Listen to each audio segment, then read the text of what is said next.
السلام عليكم ورحمة الله وبركاته في قناة يوميات أسماء عدلي. أسماء، طبعا الفيديو اللي فات وريتكم ازاي بتعجن عجينة البيتزا، وطبعا ما شفتهاش لما بدأت تخمر كده. هي خلاص العجينة كلها اختمرت كويس قوي، وزي ما انتم شايفين هشة جدا جدا وطرية وناعمة جدا. البوكس الجامد ده بطلع منها الهواء. بس عايزة اقول لكم العجينة كانت حلوة قوي قوي قوي. فطبعا احنا شفنا طريقة العجن وطريقة المقادير بتاعة العجينة نفسها، ودلوقتي هنبتدي بقى نعمل الحشوات بتاعتنا والحاجة اللي احنا عايزينها. انا عملت صدق وبسطرمة، وعملت جبنة تانية لوحدها، يعني جبن وفلفل وطماطم لوحدها. بصوا شكل العجينة وجمالها، طرية قوي قوي، وعايزة اقول لكم ما لزقتش في البولة اصلا، لميتها بسهولة جدا. جبت الصاج، دهنته زيت خفيف جدا، ماشي، وبدأت افرد العجينة. تعالوا انتوا حاجات انتوا على جنب. ومسكت بقى العجينة وخليت حتة في البولة صغيرة لمين، للريتاج، عشان الصينية بتاعتها صينية صغيرة، هعملها لها جبنة بس. للي متابعني من زمان طبعا وعارفني وعارف الأسرة بتاعتي، عشان كتير بيظهروا معايا في الفيديوهات في التحديات وكده، عارفين الريتاج ما بتاكلش خالص اللحوم تماما ولا الفراخ ولا الكلام ده كله. فانا حبيت ما اظلمهاش، عملت لها صينية لوحدها صغيرة جبنات او جبن، شوفوا انتوا بتقولوها جبن ولا جبنات، انا احب ادلعها اصلي شويه. فردت طبعا العجينه خالص في الصاج اهو زي ما انتم شايفين، لازم تكون كلها مستوى واحد، وهي الصراحه ساعدتني جدا ان هي اتفردت، لان هي اختمرت كويس. يعني فعلا العجينه كانت مختمره كويس جدا، ما ضايقتنيش، ما بقتش تلم في النص. لو هي مش مختمره هتلاقي بتلم معاكي في النص. طبعا انا فردتها كده، هسيبها بقى على جنب لحد ما لحد هي والصينيه الصغيره لحد ما يختمروا تاني. بعد ما تفرديها بتسيبيها تاني شويه بتاع مثلا نص ساعه، على ما تقطعي الحاجات التانية او تجهزي الحاجات التانية، الحشوات والحاجات دي. هسيبها بقى ورا شويه كده، وابتدي امسك الحاجات اقطعها. الصدق لازم يتشوح طبعا على النار وبعدين تقطعيه. اهي بصوا البسطرمه جميله ازاي. وهنا طبعا الصدوق كنت شوحته وقطعته، لازم تحطيه كده، ما تحطوش ني. ودي الطماطم اهي متقطعه قطع صغيره. وهنا الصلصه دي اللي بحطها في وش البيتزا، صلصه وزيت زيتون وزعتر وبس. بس ويتحط كده حبه فلفل اسمر يتحط على البيتزا. وهنا 3 انواع جبن، نوعين جبنه اللي هو موتزاريلا وواحد تركي. وطبعا الكاتشب والمايونيز حسب الطلب، حسب ما انتوا عايزين، ده بعد ما بتخلص خالص. والفلفل طبعا بارد. وعملنا جبنة اللي هي المثلثات، قطعناها حتت صغيرة عشان تبقى البيتزا غنية، مليانة كل الحشوات. فيها جبنة تركي، موتزاريلا، اللي هي الكيري. طبعا بعد ما حطيت الصلصة لسه هحطها، افتكرت ان لازم اخرم العجينة كده بالشوكة.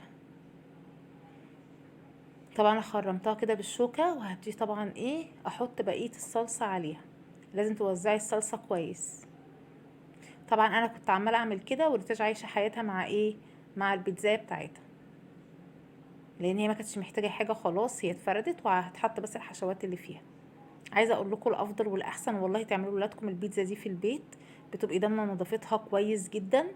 وبعدين بتبقى الصراحه اوفر كتير.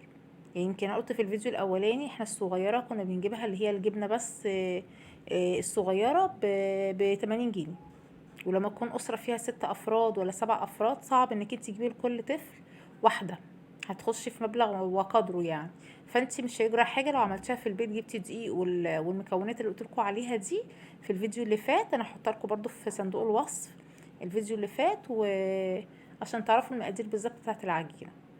انت لو عندك حاجات طريقة الوصف بتاعت العجينة، خلاص انتهى الموضوع، الامر انتهى يعني، وخمرتيها صح وتمام التمام، هتحطي بقى اي حشو.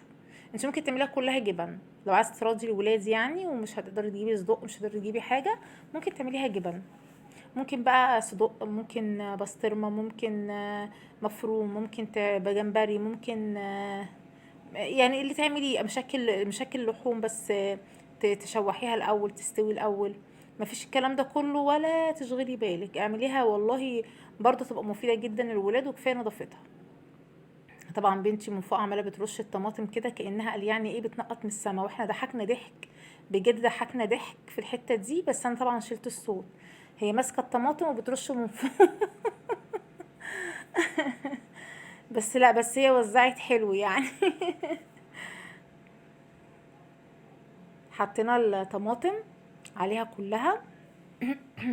في بس ربع صغير كده في الصينيه دي او في الصاج ده، مش هنحط فيه ولا زيتون ولا بتاع دوت ولا اي حاجه، هنحط فيه بس صدق، مش هنحط بسطرمه.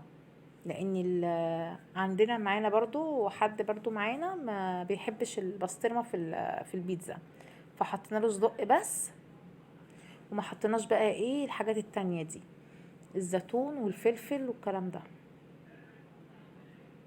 وزعنا طبعا ايه الطماطم بطريقه احترافيه زي ما انتم شايفين، اسماء كانها بتعمل لوحه بالظبط. ورشي يا اسماء الفلفل، رشي رشي رشي. عايزه اقول لكم كمان الايديت كمان ظالم الشكل اساسا طبيعته، واصل الالوان بتاعته كانت جميله جدا، بس هو الايديت والاضاءه كمان ظالمه قوي الفيديو. حطينا طبعا الفلفل، وهنحط كمان الزيتون. الزيتون طبعا مخلي ومتقطع زي حلقات كده صغيره، مخلي مفيهوش البذر بتاعه. رشيته انا بقى كده ايه على البيتزا كلها. بصوا بشيل الربع اللي انا قلت عليه المفروض ما تحطش فيه فلفل ولا زيتون، فبدات اشيل بقى ايه عشان خاطر ما حرام برضو ايه الكل ياكل زي بعضه. هنا حطيت كل بس لسه ما حطيتش ولا صدق ولا البسطرمه. دي ايد ريتاج دي عماله تاخد من البيتزا بتاعتنا. هنا حطيت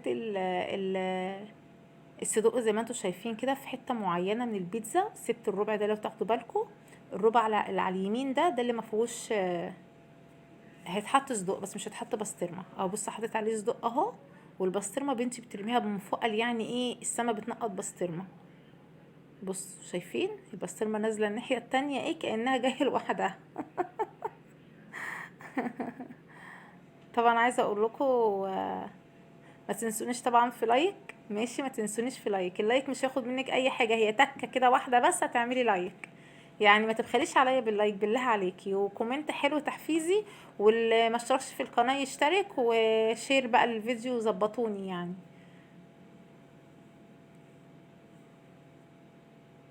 يعني بصي ايه، يعني اسماء تحب تملي ايه، يعني احب الهندسه او احب كده النظام، يعني عماله ايه دي ما فيهاش، دي زياده دي اقل. هنا كانت الكاميرا هتقع، بس الحمد لله ربنا ستر ما وقعتش.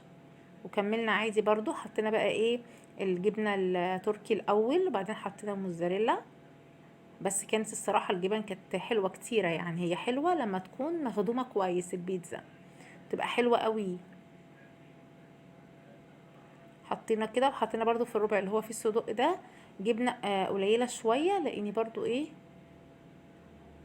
مش بيحبوا الجبنه قوي.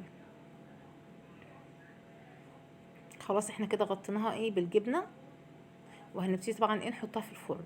ولما تطلع من الفرن شوفوا شكلها وجمالها، بجد كانت تحفه، كان صاج تحفه. كان اكبر صاج انا عملته متر في نص متر، ده بالنسبه لي كان اكبر صاج. والله لو اكتر برضو هعمل عادي، بس دي كان بالنسبه لي ده كان اكبر صاج. وطلعت طريه بقى كده وزي الهشه، ما كانتش ولا هي لازقه ولا هي مثلا ملسوعه من تحت ولا اي حاجه، طلعت في منتهى الجمال. طبعا هنا برضو بنتي بترمي من فوق الجبنه اللي هي الكيري، بترميها من فوق يعني هي بتقع لوحدها. احنا كده خلصنا ودخلناها الفرن وطلعناها. بصوا شكلها تحفه ازاي، بجد كانت في منتهى الجمال. عايزاكم تجربوا الوصفه دي وتقولي في كومنتاتكم ايه رايكم، لو عملتوها وعجبتكم قولوا لي ايه رايكم وايه رايكم في الفيديو. والسلام عليكم ورحمه الله وبركاته.